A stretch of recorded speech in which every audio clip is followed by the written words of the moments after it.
Do you, like me, write up disastrous storylines?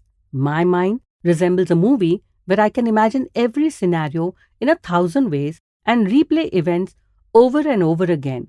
But that, I think, is the writer in me taking over.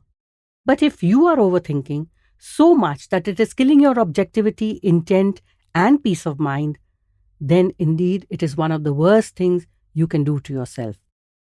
I guess the first step would be knowing what you want and why you want it. I know this sounds so basic, but don't you think this is the heart of the matter? A good thing to do would be to stop and look at the situation objectively, perhaps even differently, and without making mountains out of molehills. Asking others may not be a good idea because 10 heads are not always better than one, especially if you, first and foremost, don't use the one you already have wisely. Yes, different points of views can help you work through some of it, but ask only if you're willing to work on it.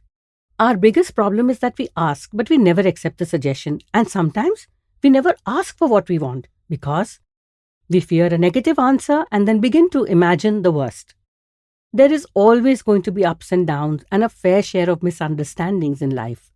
If you spend your life concentrating on what is expected of you, then you will forget who you really are meant to be or really meant to do. And believe me, overthinking is not about controlling or calming down the mind either, because our brain never works that way. It is supposed to constantly signal and interpret the thoughts. Most thoughts aren't even real. Stop analyzing thoughts so hard that they become a mental strain on your waking life. Most times they mean nothing at all.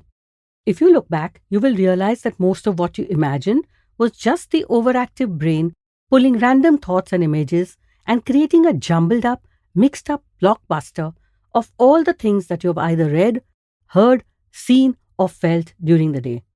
You don't have to believe all of it. Too much of overthinking can send your mind into a tizzy. Give yourself a worry break or a pause. Think whether it'll matter in a few months or even years from now.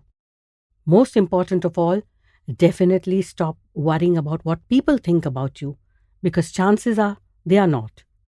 As I love to say, and will say it again here, let them do the thinking, you do the living. Come back to Rewire Life in 1.5 minutes with me, Hira, next Monday. Namaste.